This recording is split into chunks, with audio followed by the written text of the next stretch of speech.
Cordial saludo a todos los oyentes de Radio María. Un día más, con la gracia del Señor, proseguimos el comentario del Catecismo de nuestra Madre en la Iglesia. Habíamos quedado sin concluir la explicación de un punto que hoy vamos a terminar, es el 2496. En concreto, estamos en este momento de la explicación del Catecismo en el apartado sobre el uso de los medios de comunicación social. Sí, también el Catecismo desciende a hablar de un tema como este. Como veis, el Catecismo es práctico, es muy práctico. En él es un gran compendio en el que se habla desde todos los misterios de la fe, sin dejar ninguno, pero también de las realidades de nuestra vida más cotidiana, como es, por ejemplo, el uso de los medios de comunicación. Este tema del que estamos hablando hoy es el tercer programa que dedicamos a él, está encuadrado dentro de los mandamientos, en concreto del 8º mandamiento: no dirás falso testimonio ni mentirás, de nuestra obligación de ser veraces, de ser servidores de la verdad, comunicadores de ella. En ese contexto, aquí se habla del uso de los medios de comunicación social. Y bien, en este punto que decíamos que habíamos dejado inconcluso, el 2496, se hace una invitación a que seamos no usuarios pasivos. Se le pide al cristiano que tenga una manera de utilizar los medios de comunicación activa, con una capacidad crítica, también con una capacidad de colaboración, incluso decíamos con la capacidad de entender que los medios de comunicación son también un gran apostolado de comunicación. Algo muy importante, que ha habido algunos santos, como San Francisco de Sales, San Maximiliano María Kolbe. Ha habido muchos santos, especialmente en los últimos siglos, que han tenido una gran conciencia de la importancia del apostolado de la comunicación. Bueno, pues dicho esto, si lo que subrayamos la vez pasada fue la importancia de que seamos usuarios activos y no pasivos, se decía que para ello había que poner en marcha pues una disciplina, una autodisciplina. Primero, para moderar el uso de los medios de comunicación, para no engancharse, ¿no? Una disciplina también para saber discernir, ¿no? Para ser yo el que elija un medio de comunicación o otro. Elijo un programa o otro programa. Busco yo, no me siento en un sillón y a lo que me echen, ¿no? De una manera acrítica. Esto, fijaros bien, y empalmo aquí y continúo el comentario de este punto, esto yo creo que además con una doble finalidad. Una finalidad que es un bien personal, porque claro, cuando alguien tiene un uso pasivo de los medios de comunicación es fácilmente manipulable, y esa persona es difícil que crezca, que madure, está a merced de todo tipo de manipulaciones, ¿no? Además, su voluntad se debilitará mucho cuando no tenemos una autodisciplina para moderar el uso de los medios de comunicación. Nuestra voluntad se suele debilitar mucho. Y a veces, más que elegir las cosas, es nuestra apetencia, ese influjo de atracción que parece que es un embrujo, que puede llegar a tener una pantalla sobre nosotros, pues la que nos está como secuestrando, y fácilmente nos lleva. Sí existe un influjo, ¿no? Algunas personas lo pueden padecer mucho más que otras, pero existe un influjo de los medios audiovisuales que puede llegar a ser un tanto cautivador, y hay que tener cuidado de él. Yo no sé si, por ejemplo, a vosotros os ha ocurrido que vas a una familia, vas a visitar una casa, lo que sea, y tienen puesta una televisión. Tú estás hablando con esa persona, pero como está la televisión encendida, es que involuntariamente, ¿no?, se te está yendo de reojillo, se te va de reojo la vista o la atención a eso que está en televisión. Y estás visitando una familia y no tienes razón alguna de ser que no estés atendiendo bien esa conversación. Entonces casi como que sintieses necesidad de decir, no podemos apagar eso y así hablamos tranquilamente entre nosotros sin que nada nos disipe la atención. Esto también es verdad, O sea, que a veces incluso la falta de disciplina en el uso de los medios de comunicación hasta impide una comunicación profunda, porque estoy como atendiendo dos cosas a la vez, ¿no? Entonces no me entrego, casi estoy queriendo que termine esta conversación que estoy teniendo para mirar lo que está ahí en televisión, porque hay unas imágenes, una que me están atrayendo, una película, no sé qué. O sea, que en primer lugar también por el bien propio, ¿no? Por el bien propio de nuestra libertad interior, de nuestra madurez interior, es importante poner en práctica la autodisciplina. Hay también otra razón, para mí muy importante, ¿no? Y es porque si la opinión, si mayoritariamente, o por lo menos un tanto por ciento importante de los destinatarios de los medios de comunicación queda evidenciado que saben aplicar esa disciplina y saben cortar y saben apagar la televisión y saben cambiar de periódico y saben tal y saben cambiar de radio, entonces el empresario tendrá que hilar mucho más fino, porque se da cuenta que no tiene su audiencia esclava. Pero claro, si ocurre que tiene un tanto por ciento de la audiencia con una fidelidad a prueba de bomba, que entregue lo que entregue, les dé lo que les dé, van a seguir siendo fieles, entonces resulta que es muy difícil, con esas bases, será muy difícil que ese empresario de la comunicación autorregule sus contenidos, porque sabe que tiene, entre comillas, ¿no?, pues unos borreguillos que les eche lo que les eche, les lleva a donde él quiere llevarles. Y esto es una evidencia. Por ejemplo, a veces cuando una radio pública, una radio o una televisión pública, ¿no?, pues cambia el gobierno. Igual puede cambiar el gobierno de signo de una manera muy ostensible, muy ostensible. Aunque hoy en día es verdad que los partidos cada vez se parecen más su pensamiento, esto dicho entre comillas, que yo suelo decir mucho que una persona secularizada de derechas se parece muchísimo a una persona secularizada de izquierdas. Así de claro, o sea, la ideología de derechas y de izquierdas se diferencia muy poco cuando esas personas están secularizadas. En el fondo lo que nos diferencia sustancialmente a uno de otro, que eso de derechas y de izquierdas, eso está totalmente superado. Lo que nos diferencia es la concepción de la vida, la concepción cristiana de la existencia, la concepción religiosa. Eso es lo que nos diferencia sustancialmente, porque, como digo, ¿no?, un secularizado de un signo y otro, si es que además lo vemos, que hay muchos partidos políticos que luego en la práctica no se diferencian tanto. El rumbo de la sociedad parece ser el mismo, gobierne uno o gobierne otro, o cambia algo, pero que no demasiado. Pero bueno, cierro este paréntesis, ¿no?, que me estoy yendo un poco. Vuelvo al caso de que ocurre que por ejemplo, una radio de titularidad pública, que pues todas las naciones tienen, o casi todas, ¿no?, las naciones tienen, pues lo que aquí es Radio Nacional, pues en otros lugares, etcétera, ¿no? Pues una radio pública que cambia el gobierno de una manera muy ostensible, claro, enseguida cambia los comunicadores, cambia completamente el panorama y la orientación de ese medio público. Lo lógico sería que las personas que estaban escuchando ese medio público, que tenían una sensibilidad que llevaba ese medio con el gobierno anterior, cambiasen y viniese una audiencia nueva, ¿no?, porque ha cambiado el gobierno.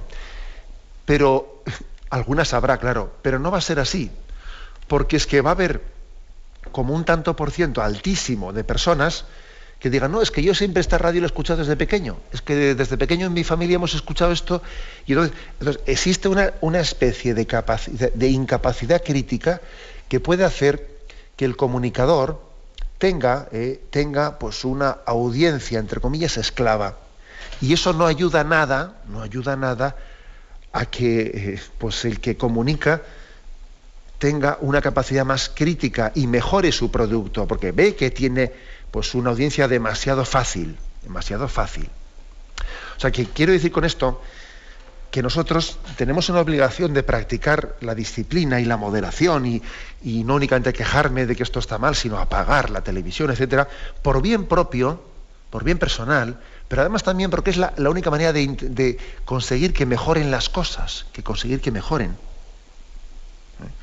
Ha habido también por ahí algunas campañas activas de, pues por ejemplo, que han puesto en marcha algunos grupos. Pues por ejemplo, cuando alguna cadena televisiva pues está transmitiendo algún programa indigno e irrespetuoso, pues bien sea con la Iglesia, con el hecho religioso o con unos valores morales o con lo que sea, ha habido por ahí algunos grupos que han dicho, bueno, vamos a hacer una campaña concreta hacia estas empresas que se están publicitando en este programa, pues para pedirles, para decirles, oiga, si usted publicita en este programa que es irrespetuoso con mis convicciones morales, yo dejo de comprar sus productos. Y vaya que si estas campañas tienen efectividad, vaya que si la tienen, ¿eh? Cuando se han realizado, pues enseguida se ha conseguido que se retiren las empresas publicitarias y enseguida pues cambian las cosas. Es decir, que tenemos que ser más activos. Y que el hecho de que nos descolguemos o que formemos parte de estos grupos, que existen grupos, ¿no?, que son activos gracias a Dios y que llevan a cabo ese tipo de iniciativas, pues por ejemplo, Hazte Oír, o algunos otros tipo de asociaciones de ciudadanos que se caracterizan por llevar a cabo este tipo de acciones de resistencia, hacia esa falta de respeto de la veracidad en la comunicación o de falta de respeto hacia las convicciones morales y religiosas de los oyentes, de los televidentes, etcétera. Bueno, eso es importante, este punto, ¿eh? Una conciencia activa, porque somos demasiado pasivos. Y esto yo creo que en nuestra nación pasa muchísimo, ¿no? Incluso también pasa muchísimo en la política. Lo dije también cuando hablamos del tema de estos aspectos. Por ejemplo, ocurre entre nosotros, yo creo que ocurre más que en otras naciones, me refiero a España, que hay una especie como de visceralidad en la adscripción política de cada uno. No, es que mis abuelos fueron siempre de derechas o fueron siempre de izquierdas, ¿no? Entonces, yo como desde siempre pues votamos este partido, pues parece que hay una especie de fidelidad, ¿no?, de la tradición familiar. Oiga, por ese camino nunca mejoraremos las cosas. Hay que tener capacidad crítica. Y si esto ha funcionado mal, pues hay que dar también un voto de castigo.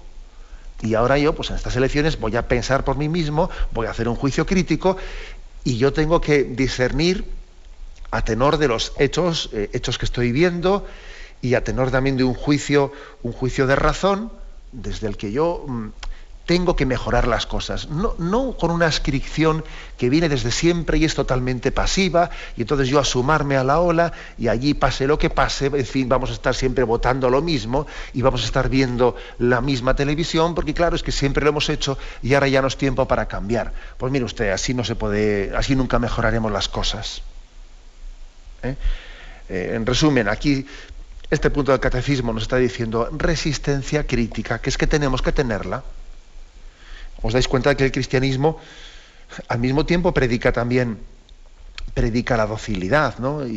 Pero no entendamos la docilidad en el sentido borreguil del término, porque jamás lo ha entendido así, ¿eh? San Pablo habla de resistamos, de una resistencia, y no os ajustéis a este mundo, sino que transformaos por la renovación de la mente, ¿eh?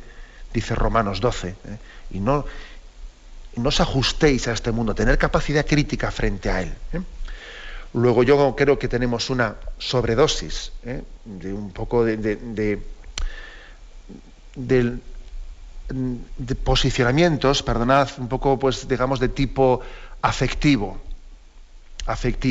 Es que este me resulta simpático y se lo permito todo. Me refiero a un político, un medio de comunicación, ¿no? O este me resulta antipático y no le permito nada. Y al final es lo visceral, es lo afectivo, lo emocional, lo que está determinando nuestras opciones en la vida, en vez de ser lo racional, en vez de ser el juicio de discernimiento. Y esto es muy importante. Bien, tenemos un momento de reflexión y continuamos. Ignacio Munilla. Continuamos en esta edición del Catecismo. Estamos comentando el punto 2496 sobre el uso de los medios de comunicación. Es un punto en el que se nos pide una actitud activa frente a ellos y no meramente pasiva. Se nos pide también que un cultivo de la moderación y de la disciplina en el uso, especialmente dice, de los más media. Los medios de comunicación social, en particular los más media. ¿Qué es esto de los más media? bueno, pues los más media son una parte de los medios de comunicación, que son los medios de comunicación masivos. Y fijaros que aquí, este punto del catecismo afirma que hay más riesgo de esclavitud o de falta de juicio crítico, etcétera, hacia este tipo de medios de comunicación, los más media, que sin embargo, los medios de comunicación más pequeños, etcétera, no suelen engendrar tantas manipulaciones, que también pueden engendrarlas, por supuesto, pero que son los medios de comunicación masivos. Más media quiere decir medios de comunicación masivos, ante los que tenemos que tener un cuidado especial. ¿Cómo los definiríamos? Ese término más media inglés ha llegado a introducirse en nuestro lenguaje, pues como si fuese también un término castellano, ¿no? Pero queremos con ellos decir que son medios de comunicación que tienen una gran audiencia y que se caracterizan por tener unos grupos muy extendidos. Bueno, ellos son como unas grandes multinacionales, para entendernos, de la comunicación, que tienen presencia pues en prensa, en radio, en televisión, en internet, en producción de vídeos, incluso en el cine, etcétera. Son grandes cadenas, ¿no?, que lógicamente buscan su beneficio económico empresarial, pero que también sirven a unos intereses ideológicos. Y es legítimo el tener unos intereses ideológicos, y es legítimo buscar un beneficio económico, pero siempre y cuando una cosa y la otra pues estén dentro de una moderación y sean hechas con transparencia, con transparencia ante las personas a las que se dirigen. Yo creo que, por ejemplo, suele ser muy bueno que nosotros conozcamos cuál es el dueño de los medios de comunicación que consumimos. O sea, es que es muy importante. Si no, es difícil que tengamos capacidad crítica. A ver, ¿quién me está hablando? ¿Quién me está hablando? Aquí se pide una capacidad crítica y es muy difícil tenerla si no partimos de aquí. Si resulta que yo tengo pues un periódico, y este periódico ¿a qué medio de comunicación, o sea, a qué más media, a qué empresa de comunicación pertenece?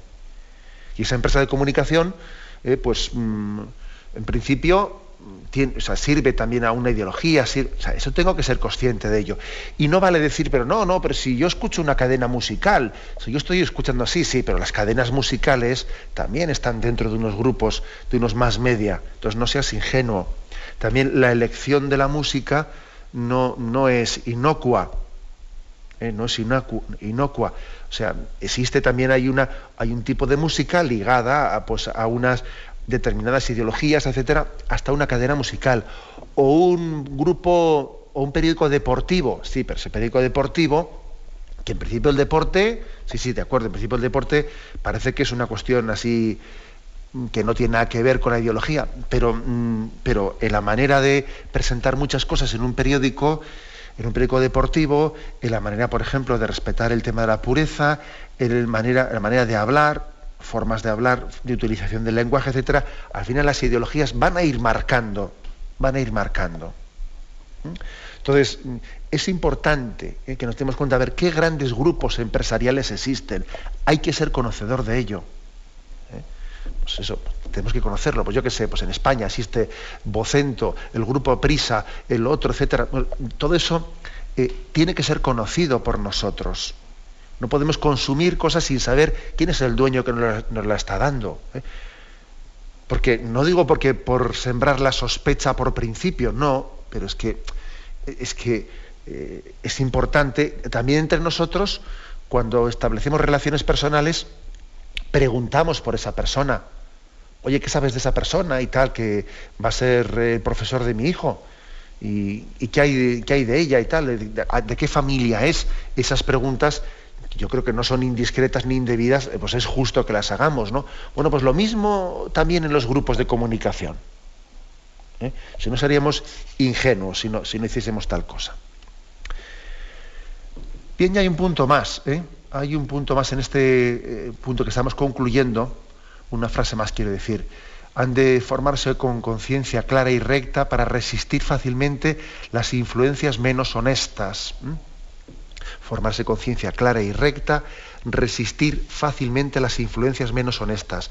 Y aquí se remite a un punto, el 2525, fijaros bien, en el que dice: la pureza cristiana exige una purificación del clima social, obliga a los medios de comunicación a una información cuidadosa del respeto y de la discreción. La pureza de corazón libera del erotismo difuso y aparta de los espectáculos que favorecen el exhibicionismo y los sueños indecorosos. O sea, que te remite aquí, hablando de los medios de comunicación, a un punto que está dentro del 9º mandamiento, que ya llegaremos a él, hablar un poco del tema de la pureza, no solo de los actos impuros, sino también de los pensamientos impuros, ¿no? Pero ¿por qué ha puesto esta relación aquí en el tema de los medios de comunicación? ¿Por qué nos ha puesto este punto lateral para que consultemos el otro? ¿Por qué? Pues porque el recurso al erotismo es también uno de los medios con más frecuencia utilizados para manipular en la comunicación. Cuando se utiliza el erotismo en los medios de comunicación para tener más triunfo, para tener más audiencia, se está realizando un mensaje, una comunicación que va dirigida más a las pasiones, a suscitar pasiones, para tener esclavo, ¿no?, a ese oyente, o para tener esclavo a ese televidente o a ese lector, que a la razón. Y es que esto es así, y hay que tener capacidad crítica frente a esto. O sea, el hecho de que en una cadena televisiva las locutoras vistan de una manera y las que conducen un programa tienen que salir ahí, que parece que que están en la playa, o sea, eso no puede ser ingenuo, o sea, eso no es trivial, eso ha sido calculado, no seamos ingenuos, es calculado. Y está suscitando. Algunos pueden pensar, bueno, no está exagerando un poco. Bueno, para que veamos que no estamos exagerando, yo creo que la mejor prueba la tenemos en la publicidad. ¿Por qué una empresa le paga, por ejemplo, a una actriz famosa, le paga millones de euros para que haga un spot publicitario? Bueno, porque es una actriz muy sexy, que tiene un influjo de atracción, de erotismo muy grande, en la manera de presentarse, de vestir, de estar allí sugiriéndose, y entonces, claro, esa persona resulta rentable pagarle esos millones de euros porque ese empresario sabe que con ese tipo de anuncio va a conseguir una captación de consumo que le va a salir totalmente rentable ese dinero. O sea, luego no estamos exagerando. La mayor prueba es que se invierte dinero y sale rentable invertirlo. Y uno dice, bueno, pero qué tonta es la gente que se deja arrastrar, pues porque hay esa especie de incitaciones así de erotismo en la publicidad, ¿no? Pero qué tonta es la gente. No digamos eso. Porque somos inconscientes nosotros mismos de hasta qué punto puede tener influjo en nosotros muchos reclamos de este tipo, o reclamos subliminales. O sea, no tenemos plena consciencia. Posiblemente si supiésemos por qué compramos esto en vez de lo otro, y por qué llené mi carro en el supermercado con este producto en vez del otro, porque vamos, hicimos una elección que en principio parecía que era pues absolutamente libre, pero resulta que si supiésemos los condicionantes que hubo dentro de nosotros para elegir esto o lo otro, nos quedaríamos asustados. O sea, somos más manipulados de lo que parece. Y el cultivo de la pureza en el pensamiento y en el deseo es muy importante para no ser manipulado ante los medios de comunicación. El que no cuida la pureza de pensamiento y de deseo, no digamos nada de obra, pero también de pensamiento y de deseo, no será libre en la utilización de los medios de comunicación. Va a ser una cobaya que fácilmente le van a engañar en cada momento, ¿no?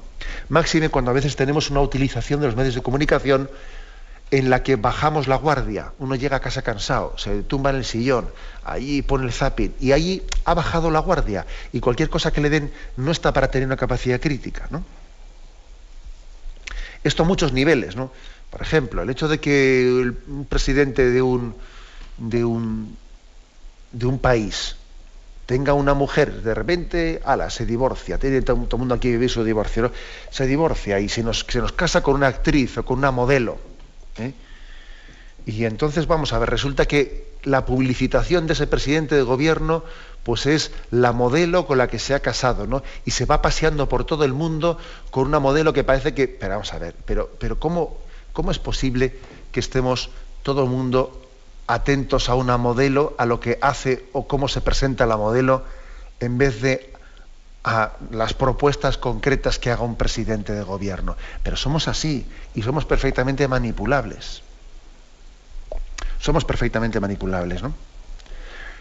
Con esto no estoy yo diciendo, no estoy yo poniéndome a favor también de esa teoría, que en mi opinión también es errónea, esa teoría que dice que bueno, que hay que separar totalmente la vida privada, ¿no?, de la vida pública, de manera que lo que haga pues un político en su vida privada no nos interese absolutamente nada. Y entonces no, tampoco es eso, porque claro, la verdad es que yo no me fiaría de un presidente de gobierno que es infiel a su mujer, así de claro, no me fío de él.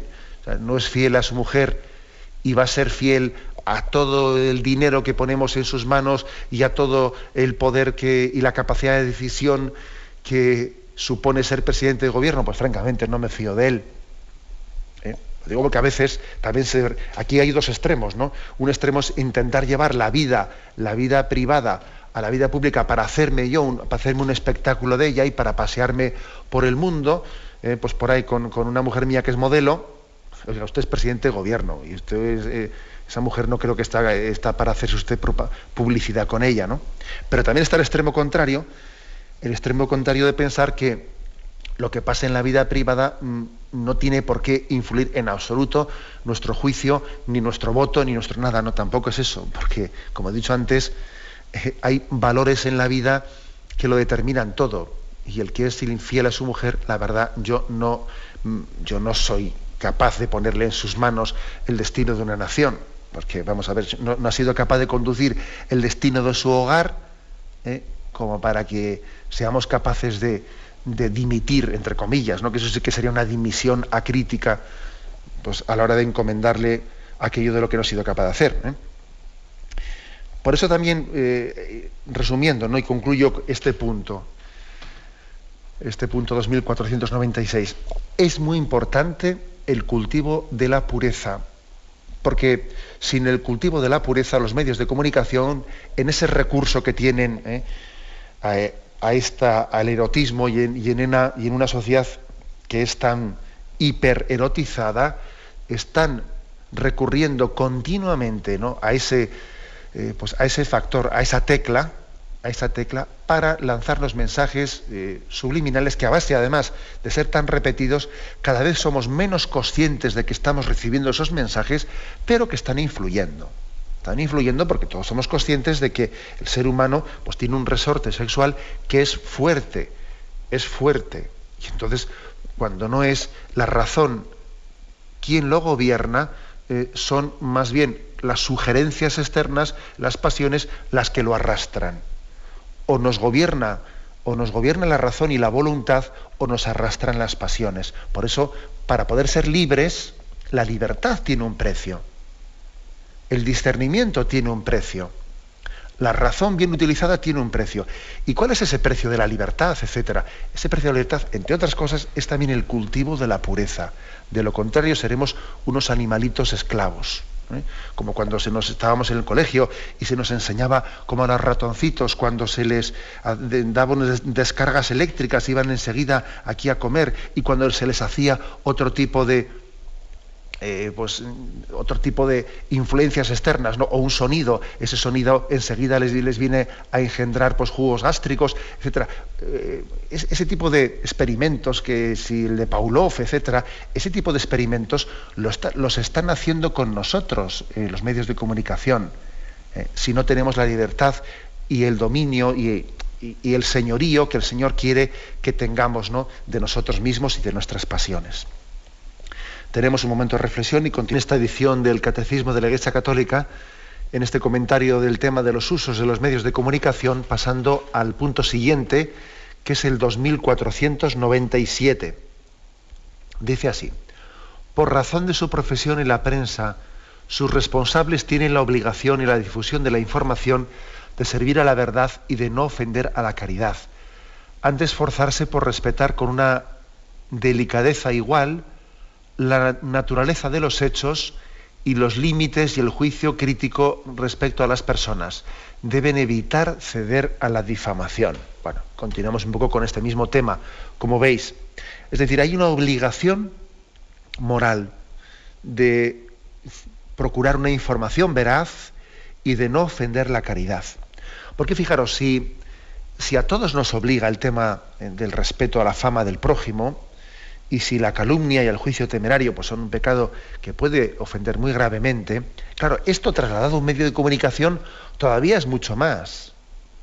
Porque claro, no es lo mismo que una calumnia o un juicio temerario lo difunda, o una falta de la caridad, lo difunda una persona concreta que un medio de comunicación. Claro, eso agrava mucho las cosas, porque la potencialidad que tiene de difusión de esa calumnia o de esa difamación es muy grave, es muy grande, ¿no? Y por lo tanto también la gravedad es proporcional a eso. Eso es evidente, ¿no? He aquí por qué un medio de comunicación tiene una obligación muy seria de contrastar lo que dice.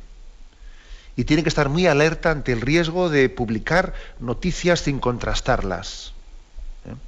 Esto en Internet es tremendo. En Internet, claro, como hay una inmediatez, ¿no?, que como no queda escrito en un papel, publico esto y venga, si luego dentro de un ratito tengo que cambiarlo, lo cambio dentro de un rato. Pero de momento ya he dicho esto. Pero vamos, también en los demás medios, incluso los medios escritos, existe el riesgo de publicar noticias sin contrastar. ¿Por qué? Pues en primer lugar por el prurito de ser el primero, de dar una primicia. Eso es un riesgo muy grande, ¿no? Esa tendencia a ser siempre el primero hace correr riesgos muy grandes. Tenemos que estar dispuestos a perder una ocasión de primicia, de ser, bueno, ¿quién lo difundió, no? ¿Quién fue el primero, no? Yo prefiero perder esa ocasión de ponerme esa medalla antes de correr un riesgo indebido de faltar a la verdad. Y esto es así, o sea, desde el punto de vista moral y ético hay que asumir este principio. Si no asumes este principio, inevitablemente vas a caer en este riesgo. Además, no únicamente suele ser por intentar dar primicias, también se puede faltar al respeto al prójimo, se puede calumniar, se puede difamar, pues porque se tienen intenciones segundas, o sea, es decir, se puede hacerlo conscientemente, no porque he corrido un riesgo y he fallado, no, sino que conscientemente a veces se hace con intención denigratoria. Se tienen intenciones segundas y se dice, a este vamos a defenestrarlo, pues venga, a contar cosas de él para que su fama acabe pues bajo mínimos. Y además, como estamos en un mundo en el que, por ejemplo, en los temas políticos, enseguida se hace una encuesta, a ver, ¿qué dice el CIS? No sé qué, que la popularidad de tal ha bajado o ha subido. Y entonces, claro, ese es un sistema, este sistema nuestro de, pues digamos, de regular nuestra vida social, es muy manipulable en el sentido de que, claro, al final son unos ranking de popularidad los que a una persona le posibilitan presentarse a las siguientes elecciones o no presentarse. Claro, y ese ranking y ese grado de popularidad en que se obtiene dependiendo de qué actitud tengan hacia ti los medios de comunicación. Si los medios de comunicación se empeñan, o algunos importantes se empeñan en que tú resultes antipático a la opinión pública, vamos, tú olvídate de que vayas a poder presentarte en tu partido, porque ni siquiera tu partido va a asumir un candidato que ya tiene su fama desgastada porque le han desgastado en la manera de dar noticias, etcétera, etcétera, etcétera. O sea, este es el pan nuestro de cada día, y eso supone que hay un gran riesgo de estar pecando gravemente, pues en el uso de los medios de comunicación, pecando gravemente contra la verdad, la justicia y la caridad. También a veces se siembran dudas, hay noticias que están dadas de una manera en la que uno dice, bueno, no me queda muy claro lo que ha ocurrido, pero lo que me queda claro es que el que ha dado esta noticia ha querido sembrar una duda. Eso hay que desenmascararlo. Hay veces uno dice, bueno, han dicho una cosa, está claro que afirmarla no la han afirmado, así se han preservado, se han guardado a las espaldas de poder ser denunciados, ¿no? Pero al mismo tiempo han sembrado una duda. A veces la noticia no es lo que se ha dicho, sino lo de cómo se ha dicho. La verdadera noticia está en eso en concreto, ¿no? Me acuerdo yo, por ejemplo, como en un telediario del domingo al mediodía sale la noticia de que pues a un obispo de España le han puesto una multa por conducir a 140 en vez de a 120 en la autopista. Y claro, y digo yo, vamos a ver, la verdadera noticia no es que un obispo haya ido a 140 en vez de 120. La verdadera noticia es quién ha filtrado esa noticia al telediario del domingo al mediodía. O sea, quién ha movido los hilos para que esa noticia se dé. Esa es la verdadera noticia que quisiéramos saber y se nos está ocultando. Bueno, pongo un ejemplo concreto, ¿no? Que ocurrió en España pues no hace mucho tiempo. Y como esto mucho, se siembran datos que, bueno, en sí igual esto no es falso, pero claro, dicho aquí, en este momento, de esta manera, aquí lo que quiere es denigrar la imagen de la Iglesia o quiere tal, pero vamos a ver, ¿no? Se siembran antipatías, se siembran dudas. Luego hay otro tema muy delicado, ¿no? Es el tema de ¿y qué pasa con la obligación moral que tenemos de rectificar cuando se demuestra que hemos transmitido una información falsa en un medio de comunicación? Pues yo muy pocas veces veo que en un medio de comunicación se diga, disculpen ustedes porque lo que dije ayer no fue correcto, no fue exacto. Bueno, suele ser más bien una sentencia de un tribunal, la que muchísimo más tarde, ya cuando el tema ya que había sido objeto de calumnia está totalmente ya trasnochado, el que lo obliga a decir o lo obliga a publicar en la página 8. Bueno, esa rectificación, la verdad es que no puede restituir, no es justa. Son rectificaciones que no son capaces de restituir el daño realizado. Son restituciones de la fama, vamos, que no llegan ni mínimamente al daño cometido. Y también habla este punto de la falta a la caridad, o sea, que es que existe, se puede ofender a la verdad y se puede ofender a la caridad, ¿no? Esto también lo estamos viendo. Por ejemplo, el periodismo de investigación, pues muy bien, es un periodismo importante que además está haciendo un gran servicio a las democracias.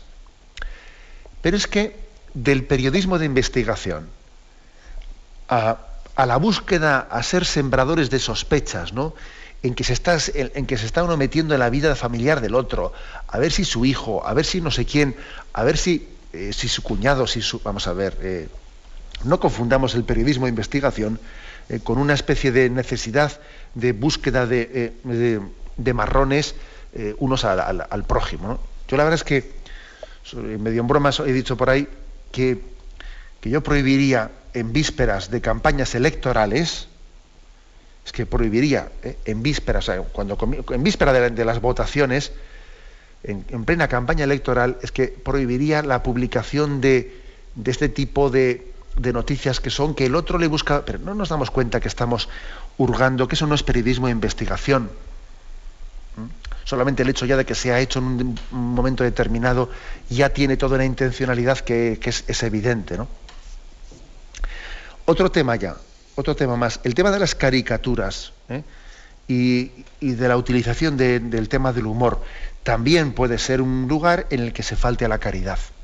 Es verdad que el límite en el que se dividan las cosas, pues es muy difícil establecerlo, pero es evidente que también las caricaturas y una utilización de un humor irónico puede ser hiriente y falto a la caridad. Y además me hace mucha gracia que tenga que como ocurrió en Holanda hace unos años, que cuando hubo un humorista que faltó a la caridad contra los hermanos musulmanes, porque resulta que habían hecho las caricaturas contra Mahoma, entonces de repente la opinión pública pues se remueve y comenzamos a caer en cuenta de que se puede herir los sentimientos religiosos porque han hecho unas viñetas contra Mahoma y tal y cual, ¿no?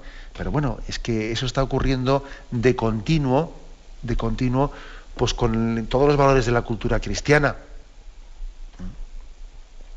Entonces también establecer un límite desde el punto de vista jurídico es muy, muy difícil, de qué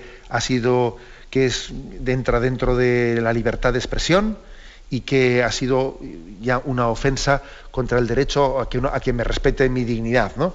Es muy difícil establecer eso. Pero es que nosotros no vamos, aquí lo que el catecismo está hablando va mucho más allá de las legislaciones, habla de ser generosos en la práctica de la caridad con el prójimo y también en la comunicación. Porque por desgracia también ha habido publicaciones cuyo santo y seña o cuya bandera ha sido la de tener una especie de humor hiriente. Y el sentido del humor, si es un humor sano, es un humor que no debe de faltar al respeto, no debe faltar a la caridad, sino que debe de hacernos pensar. Es un humor que nos tiene que hacer comprender la realidad desde una dimensión más honda, pero no faltando a la caridad. Bien, lo dejamos aquí.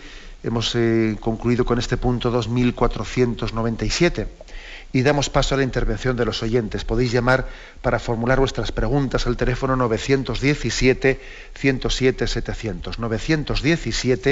917-107-700.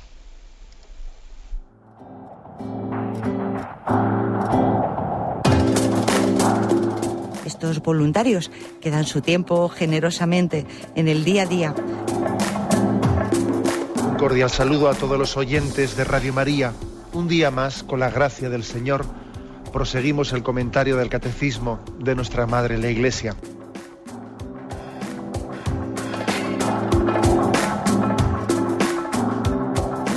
Porque le has quitado la única manera de protesta que tiene. O sea que cuando hay un dolor fuerte no hay que tomar analgésicos, hay que ir directamente al médico. Hay que bien, pero no analgésicos fuertes para que se cometa el error de bloquear la defensa y no poder llegar al diagnóstico. Bien. ¿Le gustaría tener sus programas favoritos de Radio María para escuchar en cualquier momento? Llame y pídanos el programa que más le interesa en cualquiera de sus emisiones. Recogeremos su petición además de sus datos completos para hacer el envío. Solo necesita tener un lector de CD o DVD que reproduzca el formato de compresión digital MP3. Llame al 914-550-480 y atenderemos su petición encantados. Tome nota. 914-550-480. Radio María, más cerca de usted.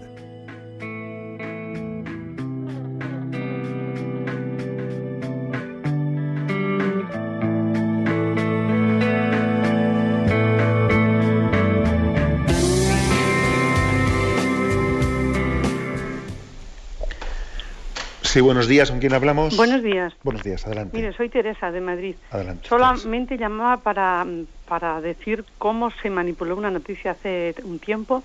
Pues yo me quedé perpleja, iba en el metro y en un periódico a toda plana ponía una monja drogadicta y alcohólica.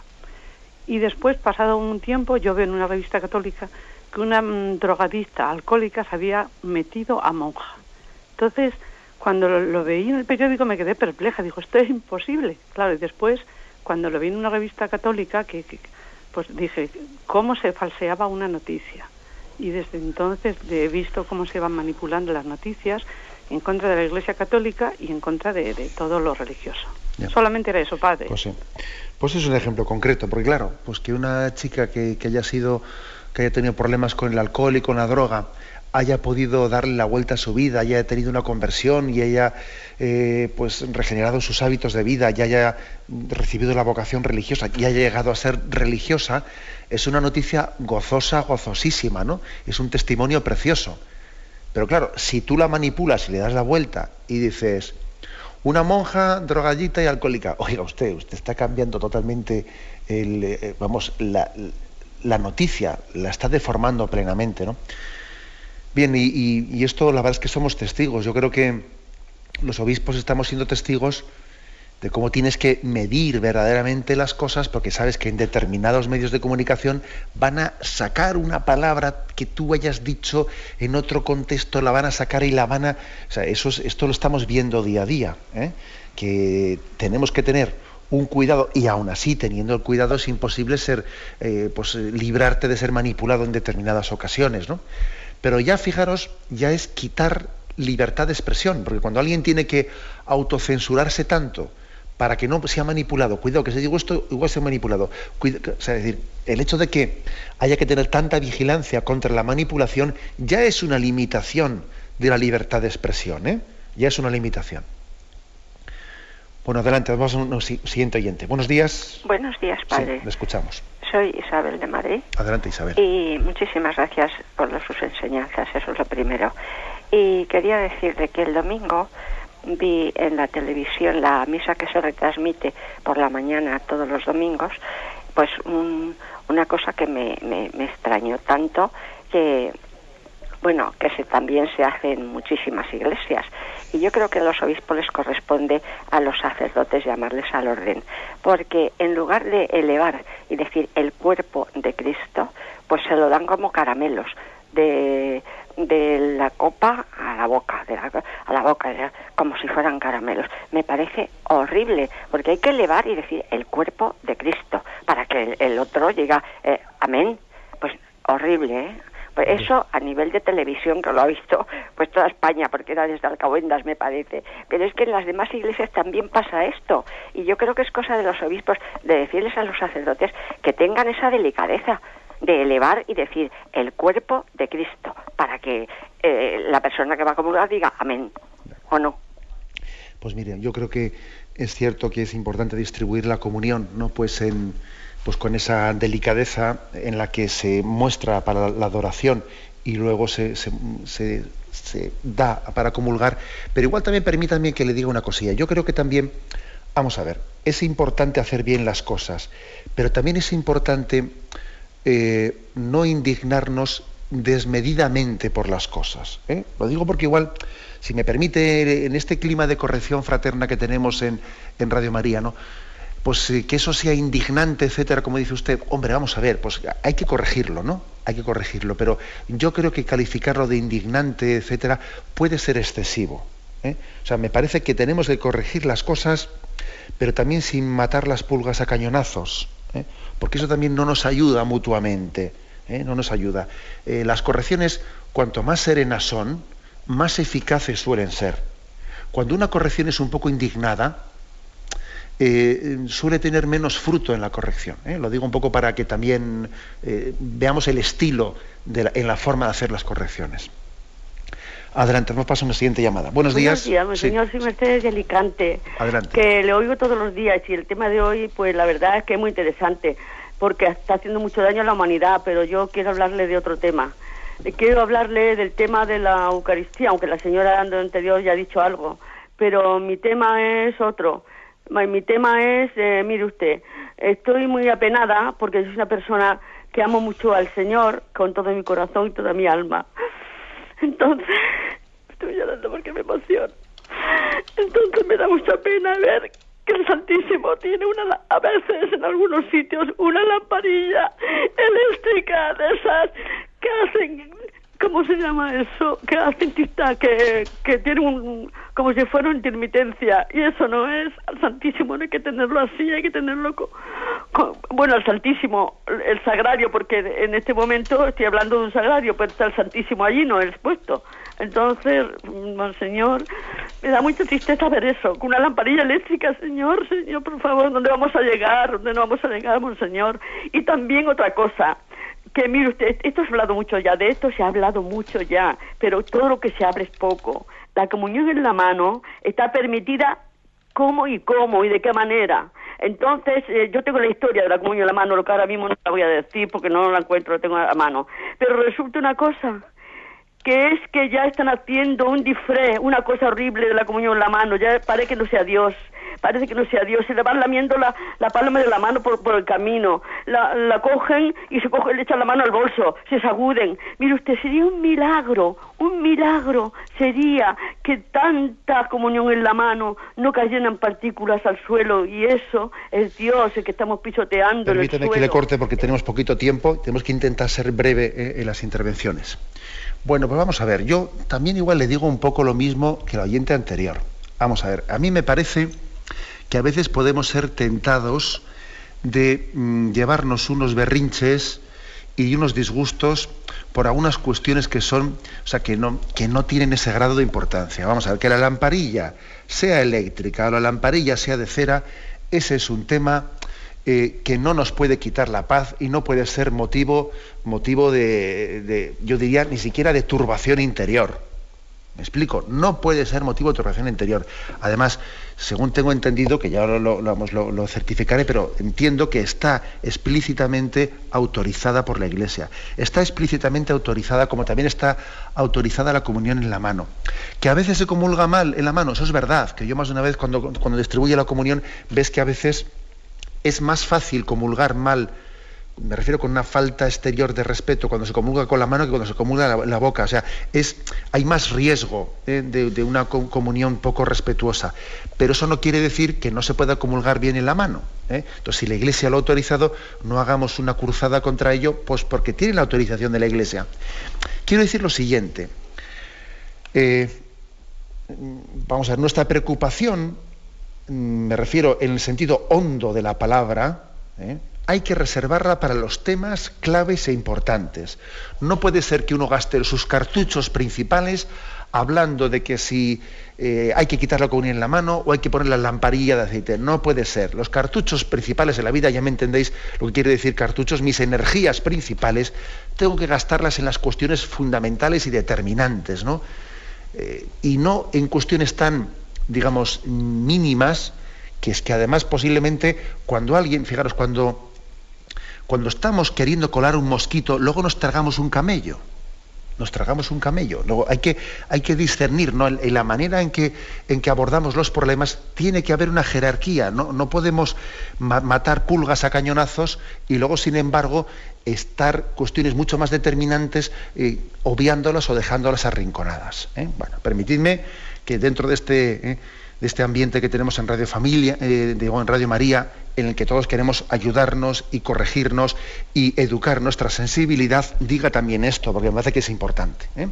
No he querido yo tirarle de la oreja a nadie, sino ayudarnos entre nosotros a tener más equilibrio a la hora de afrontar por los distintos valores de la vida religiosa.